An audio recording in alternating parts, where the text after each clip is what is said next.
Good morning. I just received a briefing on Hurricane Michael from federal, state, and local officials at the State Emergency Management Operations Center here in Tallahassee. Let me be clear.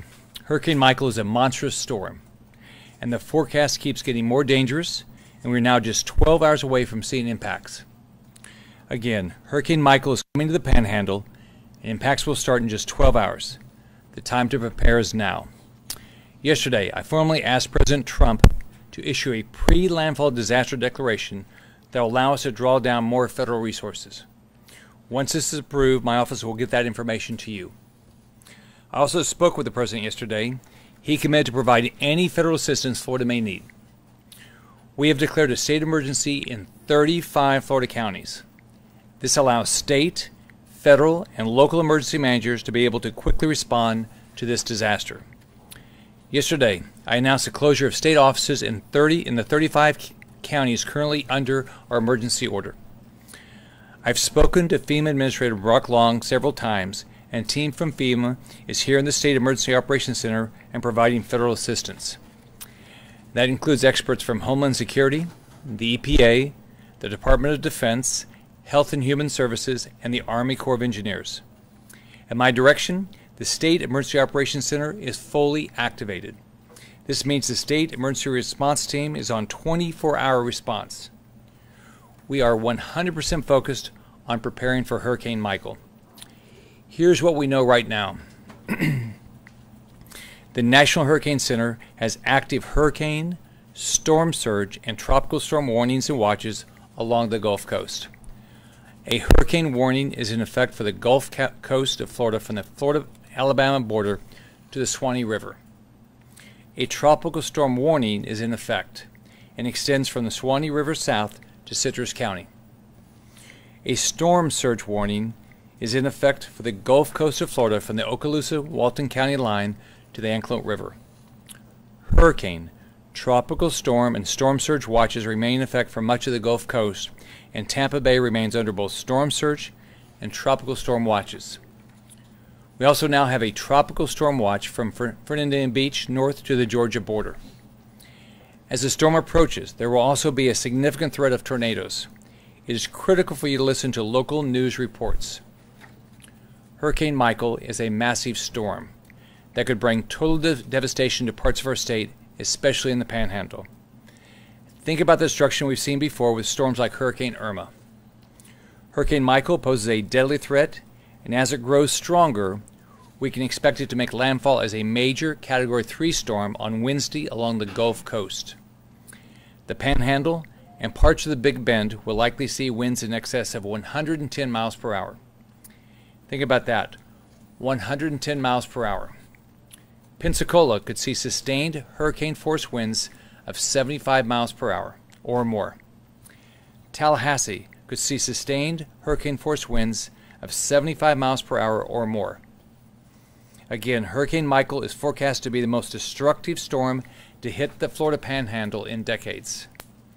The storm will be life-threatening and extremely dangerous.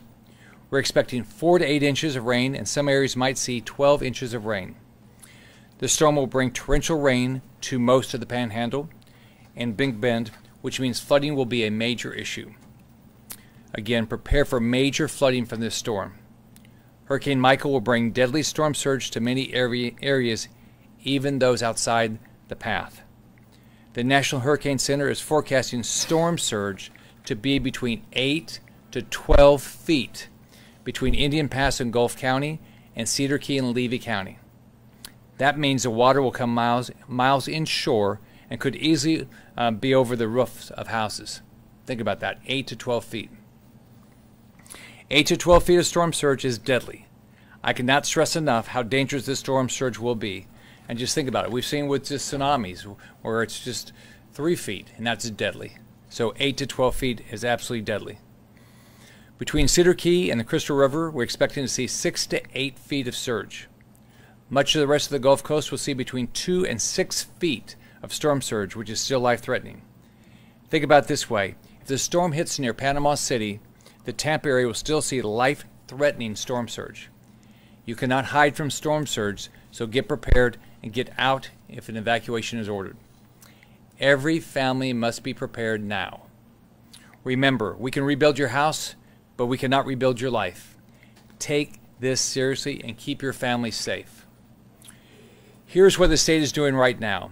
I've activated 2,000 National Guardsmen for storm response. They have deployed with boats. Law enforcement.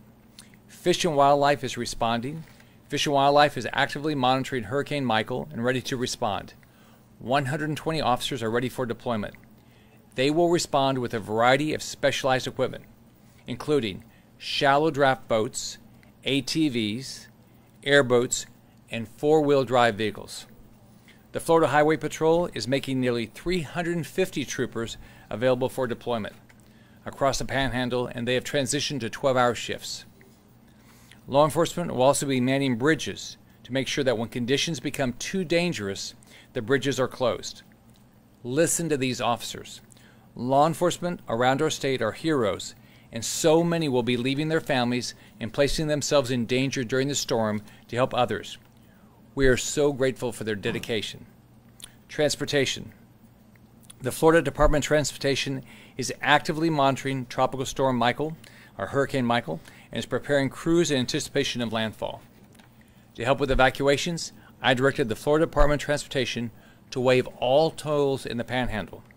This includes Mid-Bay Bridge and Spence Parkway in Okaloosa County, Garkin Point Bridge in Santa Rosa County, Bob Sykes Toll Bridge in Escambia County, and Orchard Pond Parkway in Leon County. Fuel. Right now, we do not have widespread fuel shortages or outages in the state. The State Emergency Response Team has been holding regular calls with the fuel industry and ports in Florida to ensure they can get gas to the areas safely. Floridians can download the app Gas Buddy to check where fuel is available. We will be monitoring fuel throughout the day. This is a top priority. Healthcare facilities and response. The Florida Agency for Healthcare Administration is in contact with healthcare facilities to ensure they have the resources they need. Florida Department of Health has 5 ambulance strike teams and 35 special needs shelter teams ready to deploy. The Department of Education is also working with local districts to ensure they have everything they need to open shelters quickly. For our local governments, let's make sure everyone has what they need. Local governments need to have a power restoration plan. We just heard from Duke Energy, and they have 5,000 personnel ready to deploy, and Gulf Power has 3,000 personnel ready to deploy. Getting the lights back on after the storm is the top priority. If we need to have evacuations, local communities need to issue the orders now. We cannot afford to wait. Acting quickly and decisively is the most important thing we can do right now. For our families, our state will do whatever it takes to make sure that every family and visitor in Florida is prepared for any possible impact from Michael. Families should get 3 days of food and water and make sure all medications are ready. Check on your neighbors. Listen to local officials. During disasters, Floridians take care of each other. We are already seeing mandatory evacuations being ordered in counties across the Panhandle. If you are in an evacuation order, leave. Don't wait. If you're on the fence, don't think about it. Do it. This storm can kill you. Remember, during a storm, first responders cannot come out and save you. It's too dangerous. You need to evacuate if you're ordered to do so. If your county is planning evacuation orders later today, go ahead and leave now. Don't wait. Look, I know that evacuations are not fun and they're absolutely inconvenient. I always think about my parents growing up and how hard it would have been on them to evacuate with limited resources. But in Florida, there are so many people ready to help you, and there is no excuse not to keep your family safe. So, let's all stay safe, stay alert to weather updates, and watch this storm closely. Michael can still change direction and impact any part of our state. Impacts will start today. Get ready. There isn't any reason to not be prepared to keep your family safe. We all have families. I'm a dad and I'm a grandfather. My family is the most important thing to me, and I can't imagine anything happen to them. Now is the time to prioritize your family. Keep them safe. Do not take take a chance. You can visit floridadisaster.org to make a plan and get information on road closures, shelters, and evacuations. You can visit fl511.com for current road conditions. Families can also call the State Emergency Information Line for assistance.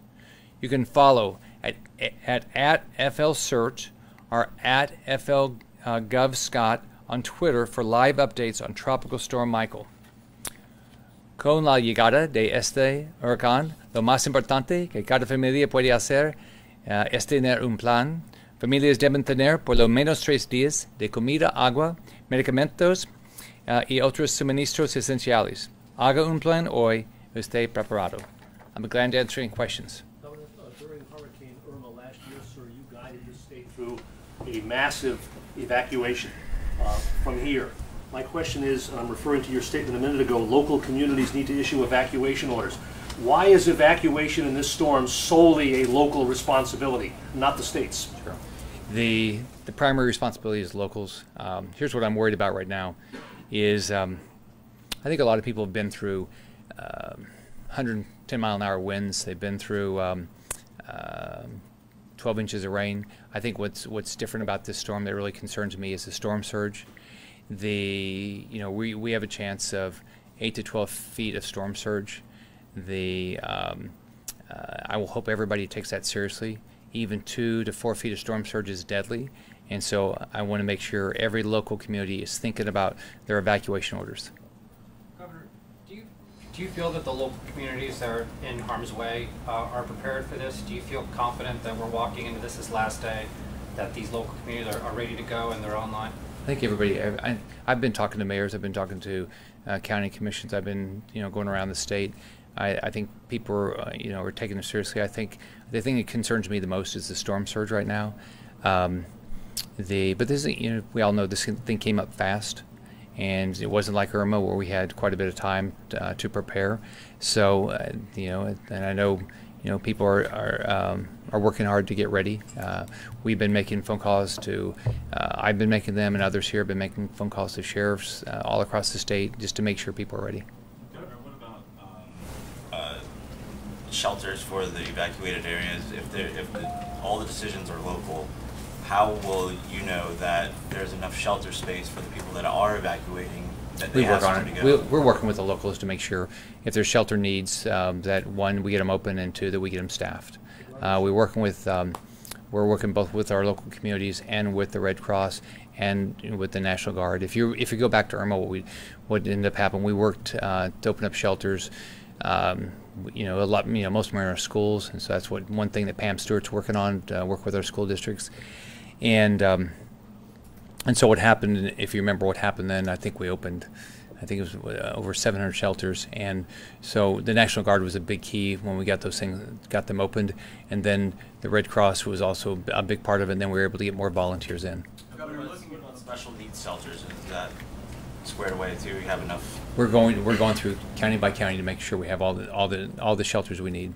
Governor, looking ahead to active storm, let's talk about power restoration. Obviously, when we were here during Hermine, we had a problem with outside crews, their help supposedly being rejected by local utilities out of safety concerns. What assurances can you give residents that, for lack of a better term, this time outside mutual aid crews and local utilities will play nicer or be able to work together to get power back on faster? So here's what I did after Hermine. I brought all the utilities together, the co-ops, the municipals, the investor-owns, and said, my expectation is that you work with mutual aid agreements. So if there's any needs, there's no time. You don't have to worry about it afterwards. You're ready in the beginning. Making sure that people, that these entities pre-position assets as much as possible. We've been holding calls with the utilities, and I've been talking to the utilities over the last, I guess I started some on Sunday, last 3 days, making sure people are doing that, and I've called on everybody to get ready. If you look at it, we got to keep everybody safe. and that's why I hope everybody is taking the evacuation orders very seriously. The thing that worries me the most is the storm surge. Two, we've got to make sure we get power back on as quickly as possible. So I'm trying to make sure everybody has these relationships in place. We pre-position assets. I've talked to, this morning we've talked to Gulf and to Duke, and that's why I put out their numbers. They've got about, I think Duke has 5,000 personnel on standby, and Gulf has 3,000. But Governor, let me press you one more time about the coordination between the local utilities and the out-of-town help. Has anything directly been addressed in terms of making sure that they can work together better and more quickly? Because as you remember, that is exactly the problem we had here in Tallahassee. So what we did was I got them all together, and I asked them to sign mutual aid agreements. We put out, I think yesterday, the agreement, who has agreements, and so I made phone calls, and we've had conference calls, and just made sure people are talking to each other. Governor, you said the agency is in touch with healthcare facilities right now to make sure they have the resources they need. What plan do you have for those facilities to alert the state if they run into issues during or immediately after the storm this time around? Sure.